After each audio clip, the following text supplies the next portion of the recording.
Howdy, this is the AggieCentral podcast. Tonight's preview is not going to be filled with thrills and spills and some sort of fancy intro. Tonight's all business. I'm an Aggie till the day I die. That means win, lose, or draw, I bleed maroon no matter what, as I imagine all my viewers do, except some of you Rocky Top folk joining in. Here's the thing. This team is 4-2. We play at Tennessee this weekend, and we need to get a win, and we need to get a win desperately. There was a big opportunity on the table last weekend against Alabama, and to be honest, we just dropped it. We let it go. Tennessee folks, if you're listening in, I want to tell you where this team stands right now. I think all my Ags know. Some got some different variations, but here's the thing. We are a team that we believe we are on the cusp of breaking through. We've thought that was the case.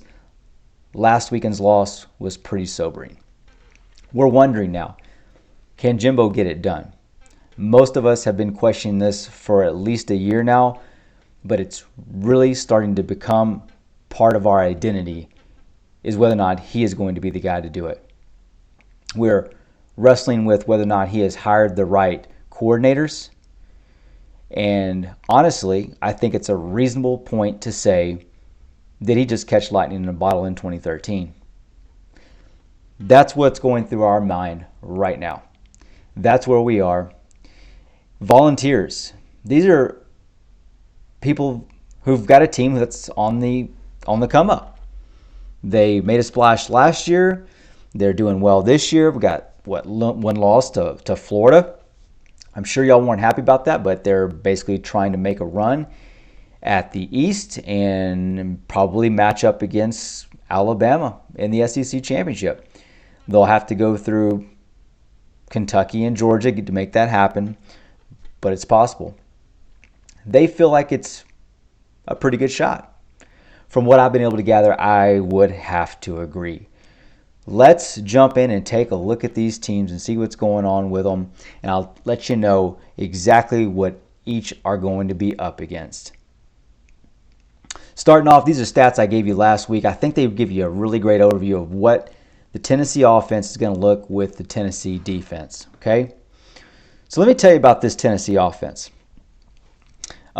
It's a very competent offense. They don't have any top 100 wide receivers, but they've got some very serviceable, above average guys. You got Squirrel White, you got Keaton, and another guy that we've heard around the block, Brew McCoy. At running back is a little bit different story. You got three running backs that are in the top 10 in the nation. You got Dylan Sampson, Jabari Small, and Jalen Wright. Any one are very capable and can run it down your throat at any time. All bring a little bit something different to the table. And tight end, Warren is starting to come on. He's a big physical guy. He's imposing and strong. I will say this, if you look at the numbers, they do a lot of things well that we do well in comparison. So sack rate, they are not giving up a lot of sacks right now, only 1.2 per game. We rank number one in this category with 4.3, but you got one heck of a matchup going on here. Last week, Aggies thought we'd be able to exploit the mismatch between Alabama's offensive line and our defensive line and our front seven with the sack rate. We did that to an extent. This weekend, it looks like we're going to be up against a much taller test to get that sort of thing accomplished to affect the game in that way. Now, they're not terrible, but that's not a number they're looking for on third downs. A&M's been quite well on third down, although I'll tell you, this has dropped recently because of the struggles that we had in the Alabama game. Although Tennessee doing 41% on third down, they want to see that go higher, but they make up for it in the red zone. They're doing 91% currently, converting trips to the red zone into points, and 66% of those are touchdowns. A&M defense, although very well, giving up quite a bit of points when the opponent's able to get into our red zone. I had mentioned before that we had some low numbers in attempts that skewed this. However, it's tough to continue that on after what Alabama was able to do this last weekend. kind of not scoring at will, but making it look a little easier than it needed to be when they were down there. Tackles for loss. We have really lived on tackles for loss over the last few games. We did really well in the first half against Alabama. And just generating negative plays. We were able to generate penalties, tackles behind the line of scrimmage, sacks, all helping out this number. But Tennessee's not giving up very much.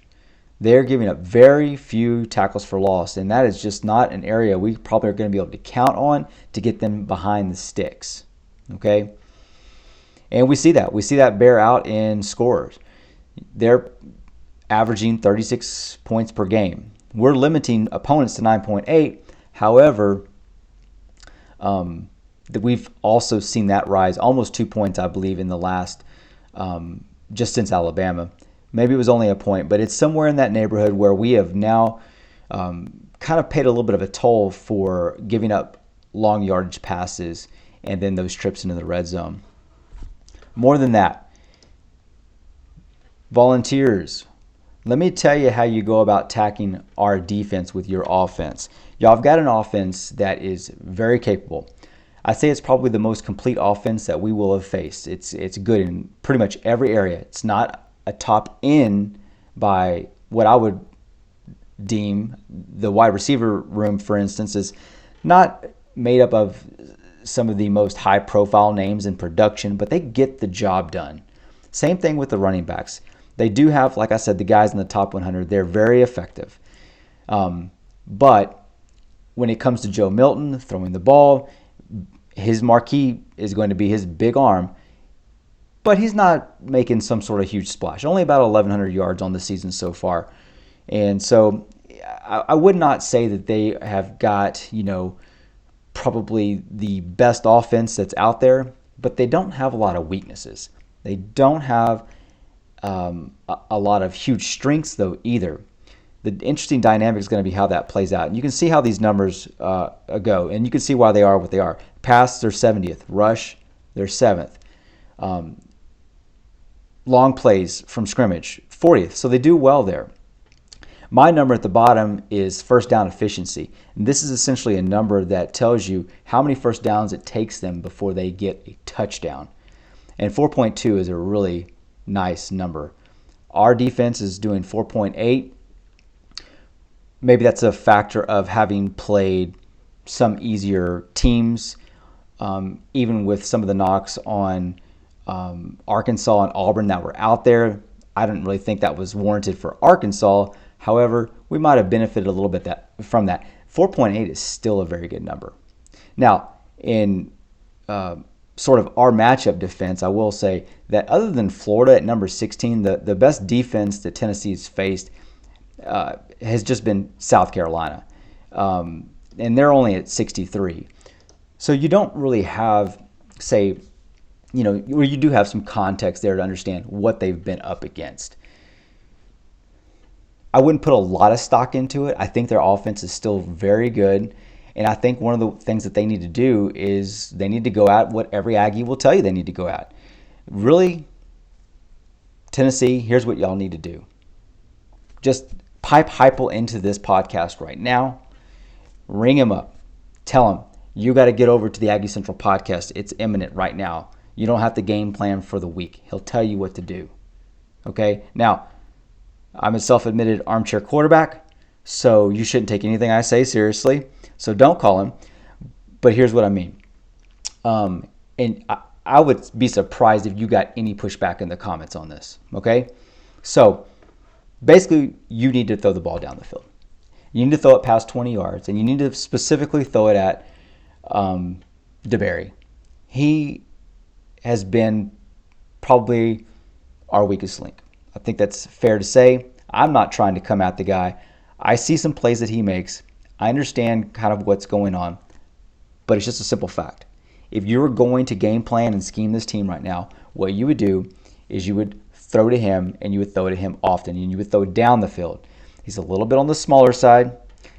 He is a very physical guy, but you need to get the ball to whoever's essentially on him. Okay? How do you do that? Well, to do that, you've got to scheme our defense. That means you're going to need to have time to throw the ball. We have an excellent front seven. So you're really going to need to do a lot of what Alabama did. You're going to need to protect. They didn't do that in the first half. Here's what they did. A lot of times they ran no tight end and did some different things like that, where they basically only had 5 blockers, and we were able to get quite a bit of penetration that way. And we got Milroe to the ground a number of times. We send blitzes off the edge. We will sometimes send them from the corner, but right up the middle is definitely no stranger. Cooper, number 45, one of our most talented linebackers, is very solid in gaps. And so him coming off the edge, he's very rangy. He can definitely run somebody like Milton down. Okay, we will be spying him to a degree, and we play very disciplined in that way. So what I would say is bring in extra personnel. Run 11, run 12 personnel. Make sure you've got plenty of time for Milton to throw the ball. If we're not able to get our pass rush home, then you can deliver that ball down the field. Okay? And this is the formula. Okay? We're going to bring blitzes probably upwards of 50%. We were 66% against Arkansas. So I'm telling you right now, we are going to dial that up. What you need to do is get DeBerry one-on-one. And you can do this in a couple ways. You can exploit a couple different ways that he plays. And, of course, the first is to go deep. We will provide you a fair amount of cushion, though. That just is. And so you can work the ball 3, 4, 5 yards right there. He's not quick to respond a lot of times. When he does, when he recognizes, he'll be on it like white on rice. But until then, until that recognition happens consistently, he will consistently give you enough room and enough time to get the ball over, catch it, make a play, and get a few yards. We regularly play cushion on either edge, and you won't see a lot of press. We're not going to reroute your wide receivers. We don't do that. Okay, that's just not part of our defense right now.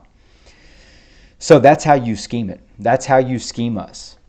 Let's get on over to the Tennessee defense. Here's what they're doing. They're very proficient. That I don't think can be misled. They don't have some of the highest numbers, but you can see in a lot of ways they do just as good as us. Matchup wise, it looks like it's quite a bit worse. Now they're winning like what, three out of the 5 categories here. And then we've got 1 push on third down efficiency. So they know how to get some sacks as well. This is going to probably bode well for you all because we have had significant offensive line issues. So if I'm game planning our offense with your defense in mind and your strength, I'm probably doing this exact same thing. It looks like on paper that's the way it should be, and I will confirm to you that that's the way it should be. We thought this about Alabama, which was that, again, we would be able to attack their offensive line because of the numbers. They were worse than us in giving up sacks, much worse. But they ran a personnel that helped them to limit that significantly. What I can tell you is that I don't have confidence that we are going to actually do that sort of thing. We had the opportunity in the second half, I felt like, against Alabama, who's also a very, very good defense, and we really didn't do it. We continued to run out 4 wide receivers, put a running back there, and our guys have just not been very good on one-on-one. That's just very simple, okay? Florida is the only top 75 offense that Tennessee's faced all year. Now, that's not to shade anything, but it is some context. Okay, so they have been able to generate these numbers facing some somewhat ill-equipped offenses. Now, you got Kamal Hayden, who's probably their best DB, and he's a good cover guy. He's leading the team with 2 batted passes per game, which is a pretty good number. That's not something you get a lot of targets at a lot of times, especially if you're the number 1 guy, but he seems to be, and he's fitting the part at this point. They're very disruptive up front. James Pierce, Tyler Barron, they both anchor the defensive line, and you've got a host of very physical and big linebackers to complement them. So this defense is very proficient. They excel in also tackles for loss. 9.4 tackles for loss. Again, similar number to what we do, and they generate a lot of negative plays based off of it. You can see that they're limiting much better than us in the red zone as well. So we're allowing points 90% of the time. They're allowing points only 78%. Complement that with our offensive production in the red zone is not that good. We've had a lot of struggles on 3rd and short, 4th and short. Anytime we need something that's just a yard or two, we're struggling against very physical and big defensive lines. Tennessee has one of those. So unless we are able to scheme up something a little bit different than normal, we're going to continue to struggle in this way, especially against this defense. Again, I would not say that they're that high end. They're just pretty complete. They do a lot of good things. I don't expect these numbers to keep because of who they've played, but I don't expect them to fall that much either. It's a good team. It's a very good team. So again, Tennessee, if you were playing our team, that's how I would diagnose doing what you do. Take a look at stats for rushing and pass. Again, very, very good. They are limiting long plays. They're number 8 in the country. They've only given up 52 plays of more than 10 yards. Now, we're not too bad in this area. We've done well. We're 25th. We've done 92 plus. But I want to point out the discrepancy in first down efficiency. If you'll recall, Tennessee's offense was doing 1 touchdown per like 4.2, 4.3-ish first downs. Our offense, somewhat similar. You probably wouldn't have thought that. We are having somewhat similar production in that way. But look at their defense.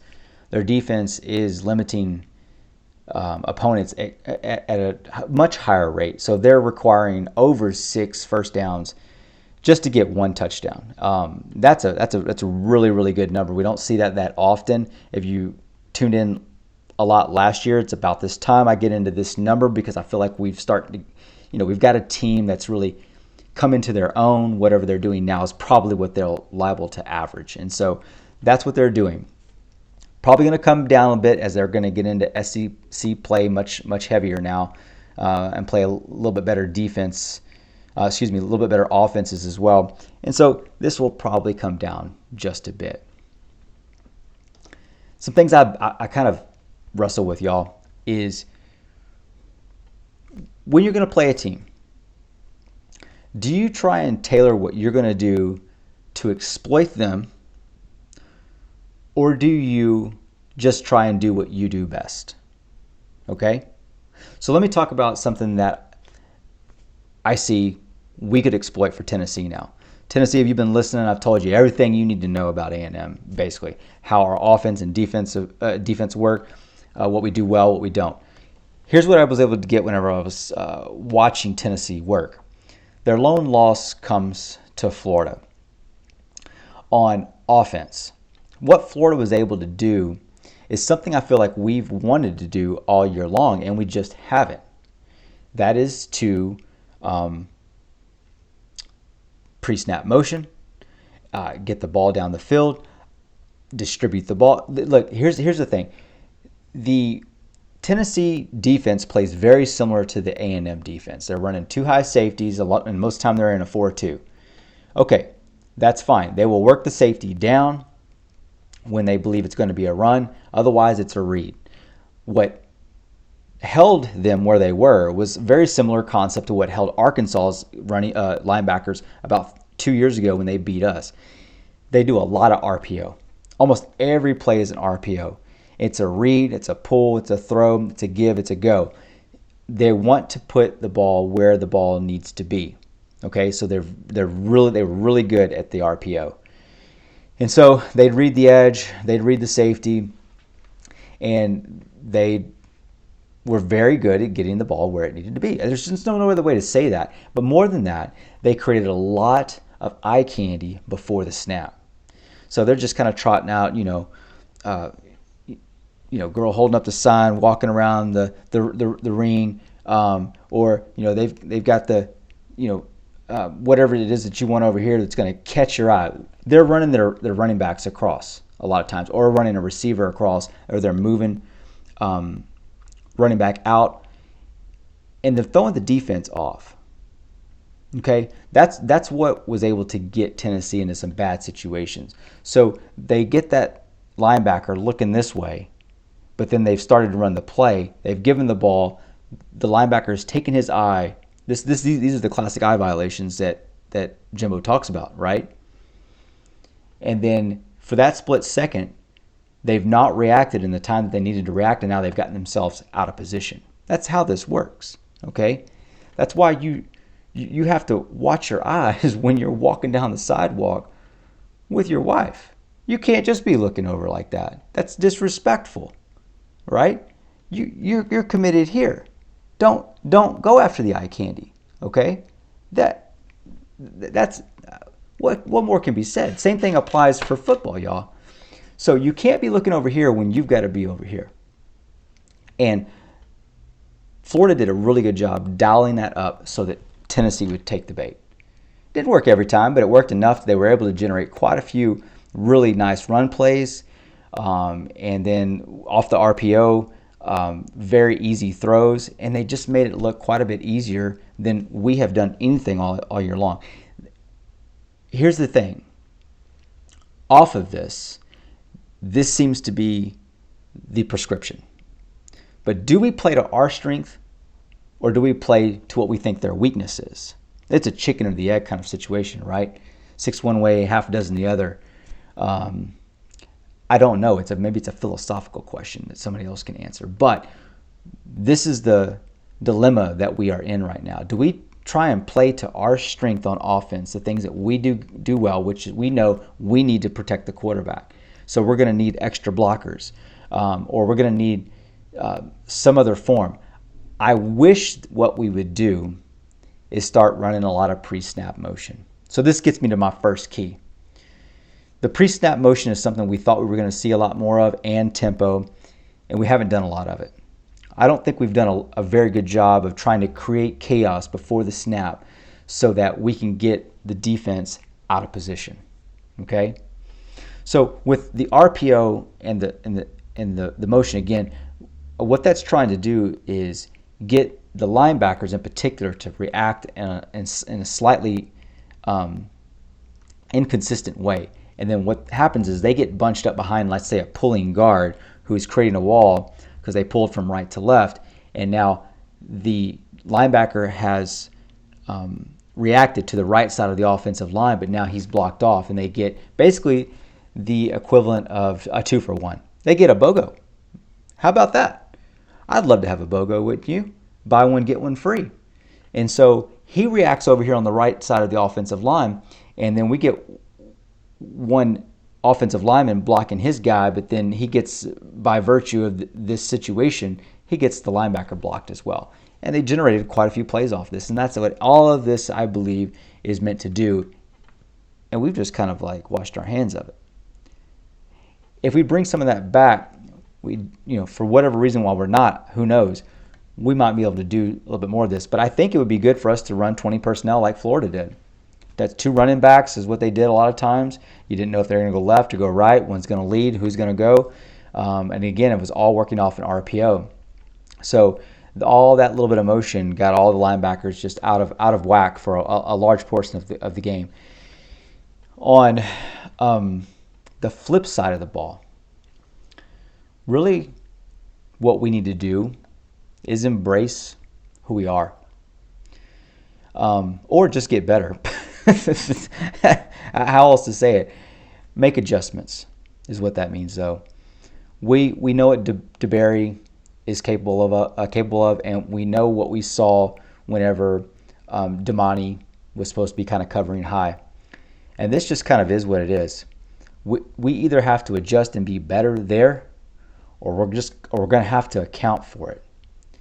In the case of DeBerry, I don't understand why we don't use him to press more. But I can't say it's a key to the game, because even if it was a key to the game, I don't trust our DC to make that kind of call right now. He's done better, but this is not an area I expect. And I think we are what we eat at this point, or are what we are. We've had trouble covering over the top. We're not good at one-on-one coverage deep and long. It's just not. So we're going to have to live with that. Until we see something different, we are just going to have to live with that. But I've got, I think, some good answers for this, or at least some things to kind of make this not so bad. I think if we can play more physical on the offensive line, we can just end up being a lot better. I think when we're not sitting there with the extra protection, we're just going to have to be more physical. That's what it boils down to. Guys are going to have to get physical. My last key to the game, though, before I give you my prediction, Saban said this in his post-conference. It's something that I think differentiated between us and them. I think we are the better team this Saturday. Take that back. I think we have the better players. Tennessee's probably the better team. Alabama was the better team. Do I think we had the same talent as them on the field? Yeah, I do. Do I think we could have won that game? Yeah, I do. And do I think we should have really won that game? Yeah, I do. But you got to make the plays. Saban said that his message to his players were, don't beat ourselves. So you tell me, last Saturday, Alabama beat us or did we beat ourselves? It's a loaded question. How do you say that deep pass to Isaiah Bond that I guess either DeBerry or one of the safeties was supposed to be on deep and blue, how do you say that was something they schemed up and something they did, something they had a better player? Yes, they had a player that didn't bust, and that's also a better quality player as well. But I think we're capable of making that play. And we just had about 2, maybe 3 of those that we let get away. How many did Alabama have? I don't think I can think of a one. Many keys of the previous games have been win the turnover battle, keep a clean pocket, and play physical downhill on defense. Many of those keys haven't really changed. The difference at this point, though, is we have got to think about this in a situation where we are not going to beat ourselves. We can field the best team on Saturday if we don't beat ourselves. If we play somewhat above average from what we have played in one position only, we can win this game outright. We're a 3-point favorite. Back that up and hit it in reverse. We're a 3-point dog. I'm not sure what that was, but apparently some fireworks just went off on the screen. If you can see that, let me know in the comments. I'll be looking for myself how interesting that was. So back it up. Let's see if I can do it again. No? Wow. How that happened is going to be something for another day. So here's the thing. Don't beat ourselves. If we don't beat ourselves, we can win this game outright. No questions asked. It can even get a little bit gruesome. This is a good team. I am going to choose this on paper to start off with, but I have a problem with this. I'm learning so much that you cannot just choose these things on paper. There's a lot more going on in these games. There's adjustments and all sorts of other things. How these matchups are going to play out and who is going to be exploited in certain things. All things being considered even, expecting similar type play, similar type busts, similar type playmaking, getting a turnover and then turning it right back over, those kinds of things would have just been who we are. I think this game hits probably right back in the same area it was last Saturday. I will predict, unfortunately, a Tennessee win. I think it's going to be somewhere in the neighborhood of about 27 to, say, 23, 24. I think we are probably going to be a very heavy field goal kicking team again. and it probably could get up to somewhere in the neighborhood of a 30 to 24 Tennessee. That's where I think this team is at this point. I have no reason to suspect it's going to be anything different. We simply have not played to where we need to. But if we make some of the adjustments, we do what's needed, we know where to make them, and if we can grow this week, we can go into the bye week 5-2, have a chance to rectify this season, and go out and show the college football world who we can actually be. Okay, that's all from here. We'll see you after the game for the reaction.